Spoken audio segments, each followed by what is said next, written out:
La quatrième épreuve de la Yame Series Benelux se poursuit ici sur le Karting Gang. Merci de nous suivre sur la chaîne YouTube Yame Series Benelux. Merci de nous suivre. Si vous êtes sur place, on enchaîne les manches qualificatives en ce samedi après-midi. Et on va passer maintenant à la manche qualificative X30 Senior des groupes C et D. C et D, donc Michael Kuiper, un néerlandais en pole position devant le belge Simon Lacroix. On aura ensuite un autre néerlandais, Enki Kalteren et Eduardo Ludovico Villa, c'est la deuxième ligne. Puis Hamza Alfayez et Ruben Moya en troisième ligne. Marcus Glum, Sambalota, quatrième ligne. Cinquième ligne pour Mathis Merskout et Hugo Besson-Mathis Merskout, qui est l'un des rookies d'ailleurs dans le championnat. C'est le petit R qui est indiqué sur votre classement. We zijn dus nu bezig met de kwalificatiereeks voor de groepen C en D in de X30 Senior Class. Met een Nederlander, Michael Kuiper, nummer 284 als Polman voor Simon Lacroix, nummer 259, de jonge Belg. Dan hebben wij een andere Nederlander, Enki Kalteren, nummer 267. Enki Kalteren, die heeft een mooi parcours tot nu toe gehad in de groep C. Enki Kalteren, die had de vorige wedstrijd gewonnen.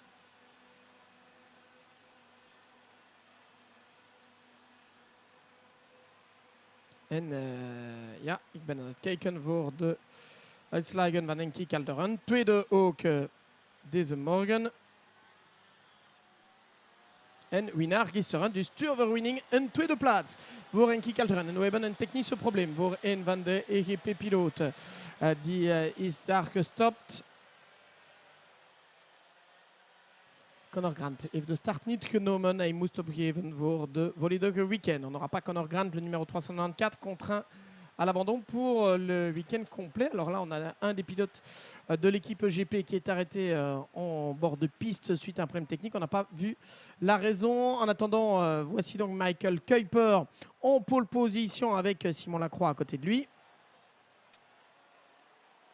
Derrière, Enki Kalteren et Eduardo Ludovico Villa seront donc sur la deuxième ligne. Enki Kalteren qui a gagné 2 manches et a terminé deuxième de la manche suivante. C'est donc lui qui est l'un des mieux placés dans le classement. C'est le cas d'Eli Goldstein aussi, qui avait profité de la pénalité imposée pour des front splitters, de front bumper, pardon, des pare-chocs d'équipe C dans la manche précédente. Donc Eli Goldstein est, je pense, à 2 points. Et je pense que c'est le cas également pour Enki Kalteren. Ce qui veut dire que si Enki Kalteren veut rester en tête dans le classement intermédiaire, il doit de nouveau gagner ici. Il va partir depuis la 3e position derrière Michael Kuiper et derrière Simon Lacroix. C'est parti pour cette manche qualificative C et D dans la classe X30 Senior. Michael Kuiper reste en tête.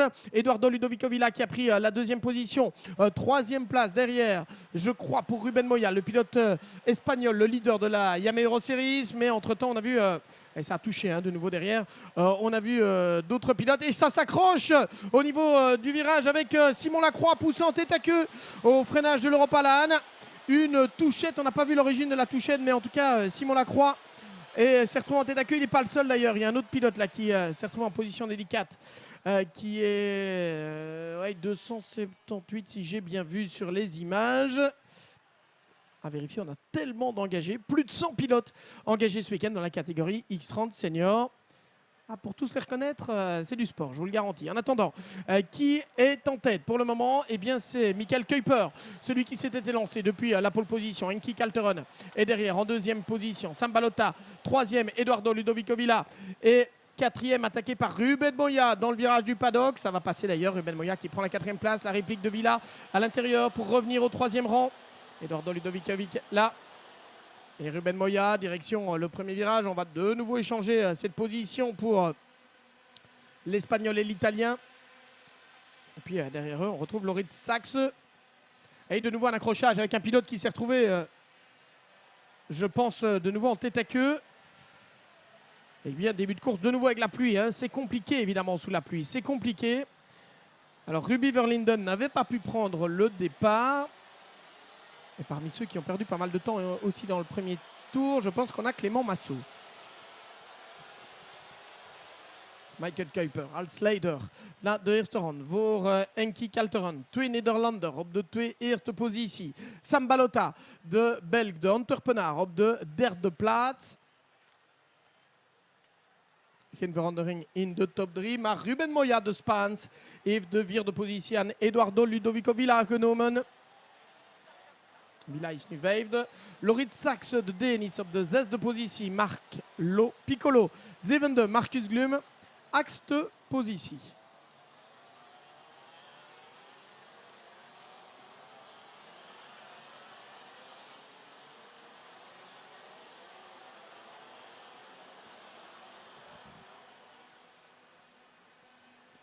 Snelson voor Enki Kalteren.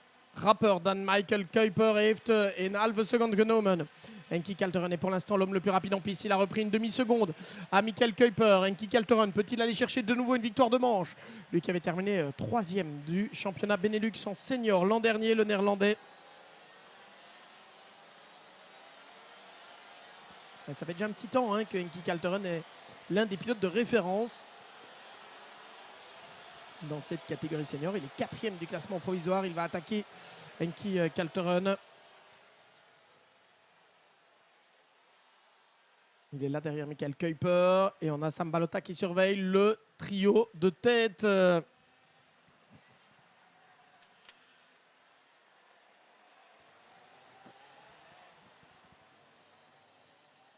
Kuiper, Kalteren, Balota.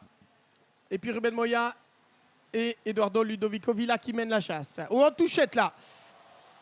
Enki Kalteren qui a touché Michael Kuiper au freinage du paddock. Pas sûr qu'il l'ait fait exprès, mais il y a une touchette quand même. De nouveau, la complexité de trouver le bon point de freinage dans ces conditions-là. De ne pas bloquer les roues arrière. Freinage uniquement sur les roues arrière sur ces Kart X30. Contrairement au X30 Super Shifter que l'on verra en piste ce dimanche et qui, eux, ont un frein sur les 4 roues. Michael Kuiper, Enki Kalteren en Sam Balota zijn nog in de top 3. Er was een lichte contact, denk ik, tussen Enki Kalteren en Michael Kuiper in de laatste bocht, maar zonder gevolgen, sorry. Kuiper blijft leider. Sam Balota zal proberen om de tweede plaats en de 2. Sam Balota neemt de leiderschap.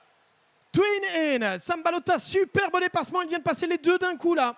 Il est passé devant Enki Kalteren et devant Michael Kuiper en une seule fois. Superbe là ce qu'il vient de faire Sam Balota qui a profité de la bagarre devant mais qui a surtout pu prendre une meilleure trajectoire et trouver de la motricité dans ce long virage à droite. Après la chicane, quand il a fallu se relancer et donner le petit coup de gaz, c'est passé pour Sam Balota. Maîtrise totale des éléments et pourtant Dieu sait que les conditions ne sont pas simples. Mooi gedaan van Sam Balota, de nu leider in de groep voor de groepen CND, de kwalificatiereeks van de Classic Zertug Senior. Enki Kalteren neemt de leiderschap terug. Et Sam Balota, après son beau dépassement, qui laisse repasser bien malgré lui Enki Kalteren. Ah, c'est dommage, il avait fait le plus difficile, Sam Balota, et puis Enki Kalteren qui a pu profiter d'une petite erreur de Balota dans le premier virage pour revenir en tête. Enki Kalteren leider.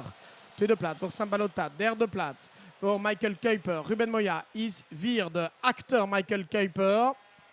En hij kan proberen om de derde plaats nu te nemen.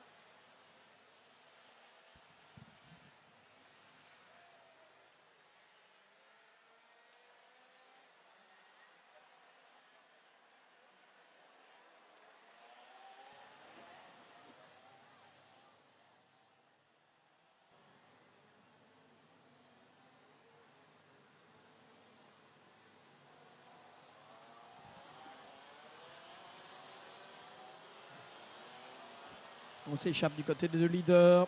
Enki Kalteren en Sam Balota nemen nu een mooie voorsprong op de achtervolgers met Michael Kuiper en Ruben Moya. Die vechten voor de derde positie.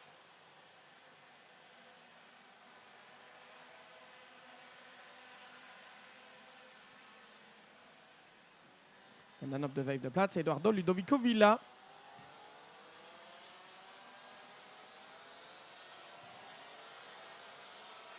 Regardez comment les concurrents vont freiner hors de la trajectoire, au bout de la ligne droite, pour essayer de trouver un peu d'adhérence. Raison pour laquelle ils freinent sur la ligne intérieure, là où il y a moins de dépôt de gomme.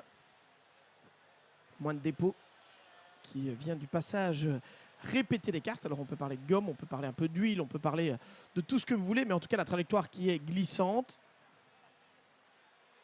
Et selon les virages, vous voyez, parfois on va sortir de cette trajectoire, parfois on va rester dedans, et essayer d'aller chercher le vibreur.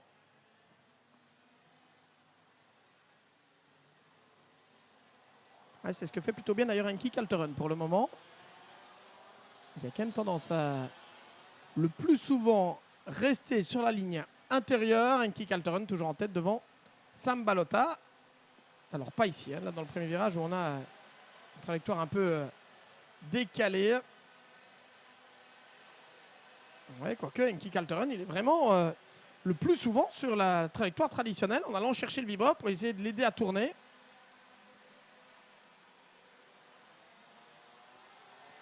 Sam Balota qui vient de signer son meilleur chrono personnel mais qui continue de perdre du terrain par rapport à Henki Kalteren.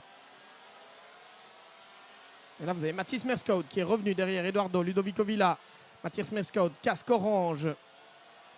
On a également Marcus Glum dans cette bagarre, le numéro casque blanc, numéro 397. De strijd voor de zesde plaats tussen Mathis Merskoud, nummer 301. Nee, voor de vijfde plaats. Mathis Merskoud heeft de vijfde plaats aan Eduardo Ludovico Villa genomen. Mathis Merskoud is nu vijfde. De Italiaanse met de groene Tibicart is op de zesde plaats. En Marcus Glum op de zevende positie.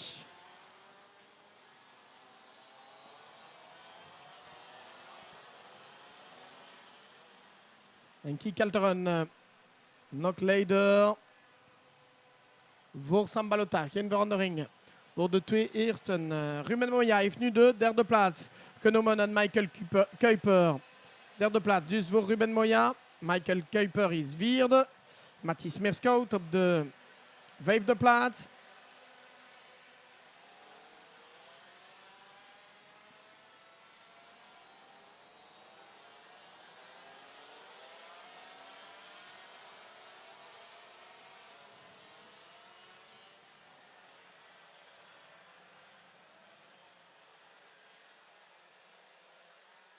On a vu ici Eduardo Ludovico Villa qui a touché, je pense, les protections à l'intérieur de la chicane en partant légèrement en survirage. La Marcus Glum hein, qui est derrière lui avec le bumper blanc à l'avant. Bumper qu'il ne faut évidemment pas décrocher. Puis derrière, Mirko Wouters est revenu également. Ah, c'est pas fini hein, pour la victoire. Henki Kalteren avec Sam Balota qui est toujours derrière. Et on rentre maintenant dans le dernier tour, laatste ronde. En Sam Balota die probeert om Henki Kalteren in te halen in de eerste bok. Dat zal niet lukken. Henki Kalteren slamt terug en komt op de tweede positie. Komt, sorry, op de eerste positie en dus Sam Balota is tweede. Geen verandering voor de twee eerste plaatsen. Zeker geen verandering voor de derde plaats met Ruben Moya. Die rijdt in solo. En op de vierde plaats hebben wij Michael Kuipert. Maar dan is er een duel en het is niet Michael Kuiper meer, maar Mathis Merskoud. De rookie, de jonge rookie, de Belge rookie heeft de vierde plaats genomen. Bien vu de la part de Mathis Merskoud qui a pris la quatrième position. Mathis Merskoud à Michael Kuiper. On est dans le dernier tour. We zijn nu in de laatste ronde. Henki Kalteren en Sam Balota. Vechten nu voor de overwinning in deze laatste kwalificatiereeks. Kan Henki Kalteren een derde overwinning pakken in de klas X30 senior? Ik denk het wel. Een derde overwinning dus voor Henki Kalteren. Ja, goed gedaan. Proficiat. Ja, en het is leuk om zo'n teken te zien. Le beau geste entre Henki Kalteren et Sam Balota. Troisième victoire en 4 manches pour Henki Kalteren. Sam Balota est en deuxième position. Il s'est bien battu. Hein. On a vu d'ailleurs vraiment ce duel jusqu'au bout. Mais il n'a finalement rien pu faire pour doubler Henki Kalteren dans le dernier tour. Ruben Moya termine isolé à la 3e position. Mathis Merskoud, le jeune rookie belge, excellent. 4e, le numéro 301. On a ensuite Michael Kuiper, le néerlandais qui était parti depuis la pole position. Il est 5e. Eduardo Ludovico Villa, 6e, le pilote italien. Marcus Glum, 7e. Mirko Wouters, 8e. 9e place pour Lorit Sachs et 10e place pour Marc Piccolo.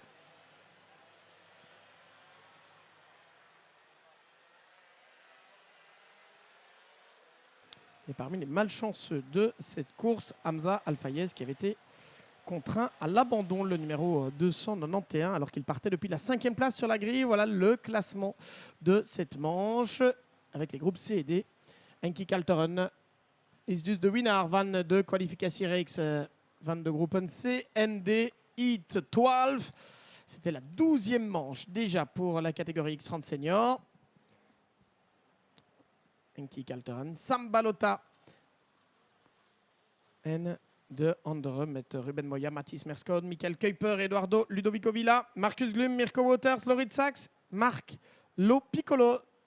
Design de piloten in de top 10. Pek voor Simon Lacroix, die vanaf de tweede plaats vertrekt en die eindigt op de 26e positie. Pek ook voor Hamza Al-Fayez, die start vanaf de 5e plaats en die moest opgeven. Parmi les malchanceux, on vous a parlé de Hamza Al-Fayez. On peut ajouter malheureusement Simon Lacroix qui termine 26e, Simon, alors qu'il s'était élancé depuis la 2e position sur la grille de départ. Dans quelques instants, la suite, avec à 14h10 le retour de la catégorie junior, pour ce qui sera donc la dernière manche dans la catégorie junior d'ici quelques instants avec les groupes AD et puis BC.